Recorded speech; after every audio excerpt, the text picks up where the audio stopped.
When you make people feel special and you empower them to do what they're good at, there's beauty that comes out of that.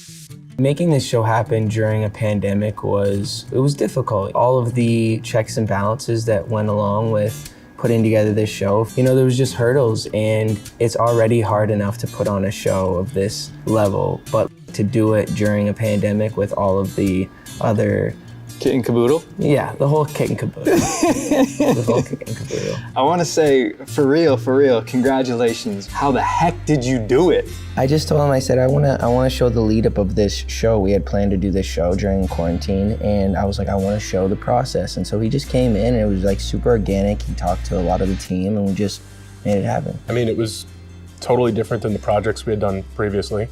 We couldn't have our normal huge crews. Times were just weird. There were restrictions and safety protocols, but the big charm of this film is you have the glossy concert doc that people have been accustomed to, paired with Justin vlogging. He really did that, and we used a lot of that in the film. And I think it's that pairing of intimacy and seeing those moments you wouldn't normally get where he's so comfortable, and allowing people into his house and into his bedroom when he first wakes up, to seeing him on stage for the first full concert in 3 years. If you could have a wish, if people are watching it, if your wish was for them to feel what would that be? Feel joy and have some fun. It's a really fun, you should watch that loud.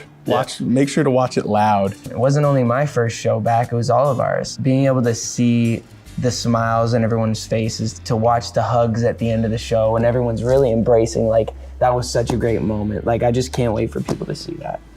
Did you feel the nerves leading up to it? I definitely felt the nerves leading up to it. I feel a little bit of butterflies in my stomach. So if you're nervous, then I'm nervous with you. I know. I think sometimes nerves are coming from a good place because you care.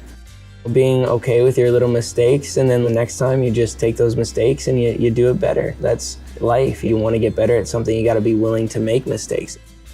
You take the shot. If you miss, but at least you tried. It's pretty wild to see where he's come from and how he's growing. Do you think that's a fair assessment? This guy's a role model? It's a scary burden to put on somebody to refer to them as a role model, but in actuality, I think he's about as real of a role model as you can get, because he admittedly is flawed, he's made mistakes, he's apologized for them, and he says, I'm gonna do better.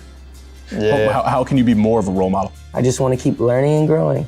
That's what I want to do. Leadership is harnessing human energy to create effective change. The only way to harness human energy is through love, is to gain the respect of people around you, is to love them. You can't buy trust, you can't buy a lot of these things, but I think the main idea here is let's use our gifts to serve people and to help people. That's what I want people to see.